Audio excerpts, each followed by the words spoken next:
अम्मी जान, आइए देखिए तो भाईजान और भाभी आ गई। आइए उनका स्वागत करते हैं। अरे अरे, मैं और तेरी भाभी जान आई नहीं कि तूने पूरा घर सिर पर उठा लिया।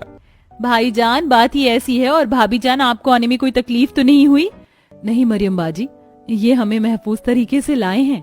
क्या बात है, हमारी बहू घर में आने से पहले ही मुस्लिम जैसा बोलने लग गई। बस माँ जी थोड़ी सी प्रैक्टिस की थी, मेरा मतलब अम्मी जान। माशाअल्लाह, बहू तुम्हारे मुंह से अम्मी जान सुन हमें बहुत सुकून मिला। अरे अब तुम दोनों बहू को यहीं खड़ा रखोगे क्या? आओ बहू, अंदर आओ। दोनों बहू बेटे घर में आते हैं तो जरीन और मरियम उन पर फूलों की बौछार करते हैं। फिर शेफाली ससुर के पैर छूती है तो वो रोक देता है। अरे अरे बहू, हमारे यहाँ ये सब करने की जरूरत नहीं है, बस आंखों से इज्जत करो और अस्सलाम वालेकुम बोल दो। जी अब्बू जान, वालेकुम अस्सलाम। हाँ शेफाली। फिर घर वाले बहू बेटे को अच्छा सा खाना खिलाते हैं। वहाँ नॉनवेज देख बहू को अच्छा नहीं लगता। क्या हुआ बहू, तुम खाना नहीं खा रही? अब अम्मी जान को कैसे बताऊं कि हमें नॉनवेज नहीं पसंद, मैं सिवई खा लेती हूँ, बहुत है। अम्मी जान, मुझे तबीयत कुछ ठीक नहीं लग रही है, मैं बची हुई सिवई अपने कमरे में खा लेती हूँ। आप सब अच्छे से खाना खा लीजिए। ठीक है बहू।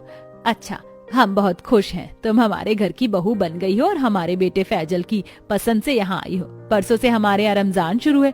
रमजान पूरा 1 महीने का है, तो तुम्हें सुबह जल्दी उठकर पकवान बनाने हैं, पर 1-2 पकवान नहीं, कम से कम 10 पकवान तो बनाना। वो क्या है ना, सुबह हमारी सहरी होती है। क्या 10 पकवान?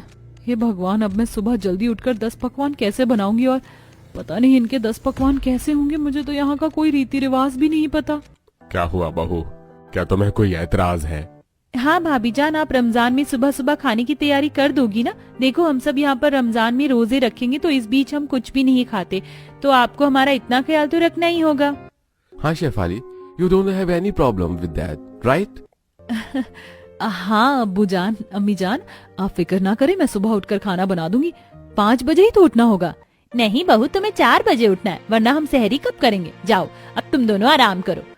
ये सुन शेफाली टेंशन में आ जाती है और वो अपने पति के साथ कमरे में आराम करती है। रात को 12 बजे टेंशन से उसकी आंखें खुल जाती हैं। हे भगवान, थोड़ी ही देर में उठकर मुझे खाना बनाना पड़ेगा और मेरी कमबख्त नींद भी पहले ही खुल गई। 10 पकवान बनाने में तो लगता है मुझे आज नानी याद आ जाएगी। सो जा शेफाली, सो जा। क्या हुआ शेफाली, सो जाओ ना। कैसे सो जाऊं फैजल, 2 घंटे बाद उठकर सहरी भी तो बनानी है। अरे बाबा, अभी नहीं, कल से रमजान शुरू है, तो तुम्हें कल जल्दी उठना है, आज आराम करो।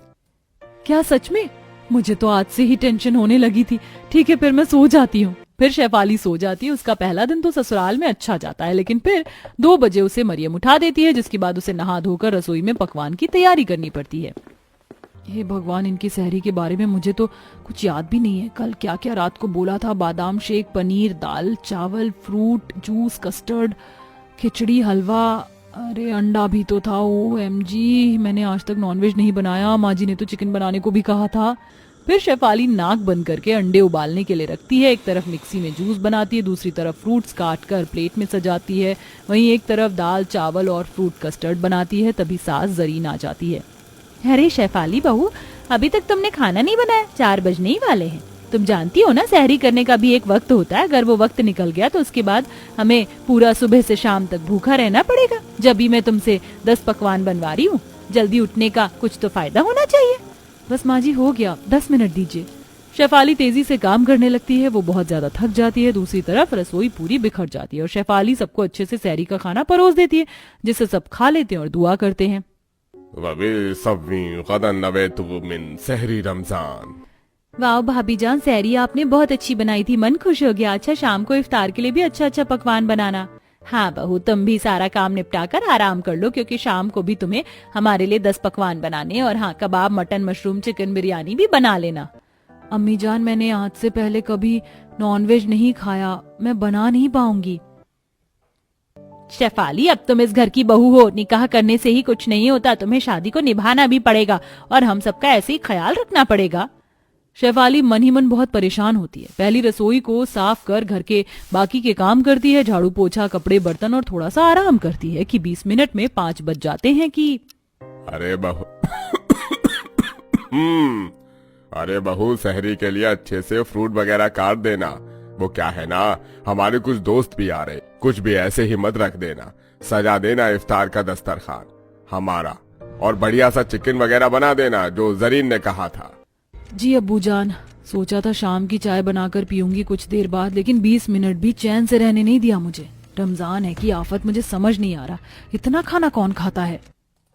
शेफाली चिढ़कर रसोई में खाना बनाने जाती है। इतने में पति 6 से 8 तरीके के तरबूज, खरबूज, अंगूर और बाकी फल ले आता है। शेफाली, इन सबको अच्छे से सजाकर परोस देना। हाँ कर दूंगी। ये कहकर शेफाली मुंह बनाकर अलग अलग तरीके से फल काटने में और उनको प्लेट में सजाने में लग जाती है। संतरा, सेब, खरबूजा इत्यादि, और फिर चिकन बनाने में उसे बहुत परेशानी होती है, तो अपने मुंह पर मास्क लगाकर जैसे तैसे शाम का खाना बनाकर इफ्तार के लिए दस्तरखान पर सजा देती है। फिर खाने के लिए वो दुआ करने लगती है। अल्लाहुम्मा लका सुमतुबा अला रिज़्का इका अफ्तारतु। वैसे तो मुझे इन सब का कुछ भी समझ नहीं आ रहा, पर अच्छा लगा देखकर कि सब कुछ नियम से करते हैं। शाम के 10 तरीके के बर्तन साफ करके वह 2 घंटे के लिए सो जाती है और फिर 2 बजे उठकर सुबह की 10 तरह के पकवान वाली सहरी बनाना शुरू कर देती है, जिसे वह 4 बजे सबके लिए परोस देती है, जिसे देख सबके मुंह में पानी आ जाता है।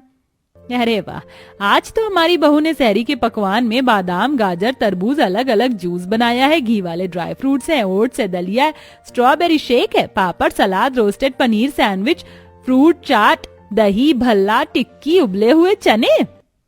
आज तो शेफाली तुमने कमाल ही कर दिया। भाईजान, अम्मी जान, जल्दी खाना शुरू कीजिए वरना सायरन बज जाएगा और ये खाने से हम चूक जाएंगे। फिर मुस्लिम ससुराल वाले अच्छे से सुबह की सैरी कर लेते हैं।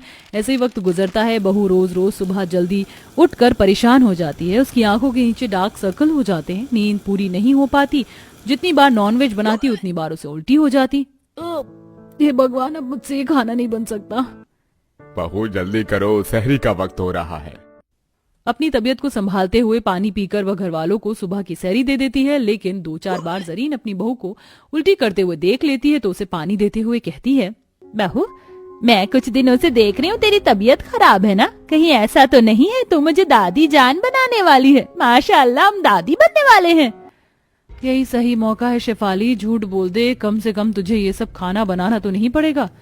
हाँ अम्मी जान, आप दादी जान बनने वाली हैं। क्या सच? राशिद मियाँ, फूफी मरियम, यहाँ आइए। अरे हमारी बहू ने हमें खुशखबरी दी है, रमजान के इतने पाक महीने में बहू तुझे इतना खाना बनाने की कोई जरूरत नहीं है, तो बस थोड़ा थोड़ा खाना बना दिया करना, नॉनवेज मरियम बना लेगी। चलो, नॉनवेज बनाने से मेरी जान छूटी।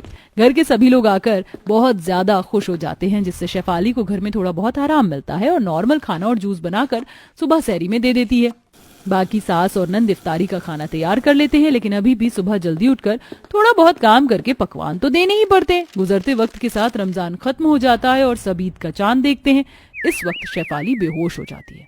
जहां डॉक्टर सबके सामने बच्चे आने की खुशखबरी देते हैं, ये सुनते ही शेफाली शॉक्ड हो जाती है। क्या सच में डॉक्टर? बहू तू तो ऐसे हैरान हो रही जैसे तुझे अभी अभी पता चला हो कि तुम माँ बनने वाली हो। हाँ अम्मी जान, दरअसल उस वक्त मैंने आपसे झूठ बोला था। मुझे नॉनवेज बनाने पर उल्टी आती थी ना, इस वजह से, इसके लिए आप मुझे माफ कर दीजिए। कोई बात नहीं बहू, तुमने हमसे झूठ बोला, अपनी मजबूरी के लिए बोला, लेकिन खुशखबरी तो असली दी है ना। जब ना सही अब सही, और आज का दिन तो देखो कितना अच्छा है ईद के मौके पर। रुक तेरी नजर उतारती हूँ। माशाल्लाह माशाल्लाह, हम दादा जान बनने वाले हैं। और फैसल, तू अब्बू। हाँ अब्बू। सभी लोग एक दूसरे से गले लगते हैं और सास अपनी बहू की झाड़ू से 7 बार नजर उतार देती है और सब खुशी खुशी रहने लगते हैं।